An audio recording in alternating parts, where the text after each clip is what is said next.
మనమంతా ఏళ్ల తరబడి నుంచి వెయిట్ చేస్తున్న బిగ్గెస్ట్ అప్డేట్ ఈ రెండింటి మధ్యలో ఉన్న వారు ఫైనల్గా స్టార్ట్అవుట్ అయిపోయింది.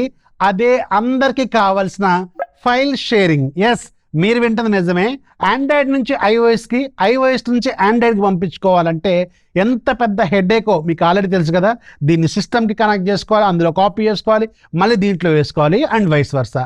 ఇప్పుడు అలాంటి ప్రాబ్లం ఏమీ లేకుండా రీసెంట్గానే గూగుల్ మనకి అఫీషియల్గా అనౌన్స్ చేస్తుంది, ఇక మీద ఆండ్రాయిడ్కి సంబంధించిన క్విక్ షేర్ అనేది యాపిల్కి సంబంధించిన ఎయిర్ డ్రాప్తో కనెక్ట్ అవుతుంది. వెరీ సూన్ ఇది మీకు లైవ్ కాబోతుందని చెప్పి అనౌన్స్ చేస్తుంది. ఫస్ట్ ఫేజ్లో గూగుల్ పిక్సెల్ ఫోన్స్కి ఆల్రెడీ తీసుకొచ్చింది.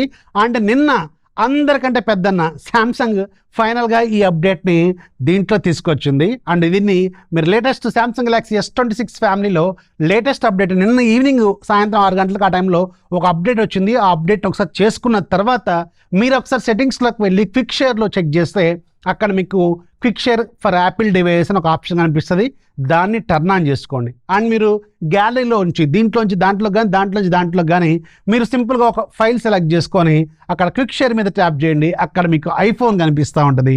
అండ్ సింపుల్ దాని మీద ట్యాప్ చేయండి, ఆటోమేటిక్గా ఎయిర్ డ్రాప్ యాక్టివేట్ అయిపోతుంది దీంట్లో ఐఫోన్లో. అక్కడ యాక్సెప్ట్ చేయండి.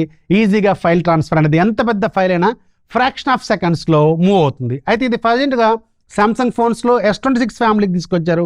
అండ్ మెల్లమెల్లగా అన్ని ఆండ్రాయిడ్ ఫోన్స్కి వస్తుంది. డోంట్ వరీ, ఇది అఫీషియల్గా గూగుల్ తీసుకొచ్చిన ఫీచర్ కాబట్టి మెల్లగా అన్ని ఫోన్స్కి ఫేజ్ల వారీగా వస్తూనే ఉంటుంది అనమాట. ఇన్ఫర్మేషన్ యూస్ఫుల్ అనిపిస్తే మీ ఫ్రెండ్స్కి షేర్ చేయండి. అలాగే ఫాలో కొట్టడం మాత్రం మర్చిపోవద్దు, లైక్ చేయడం మాత్రం మర్చిపోవద్దు.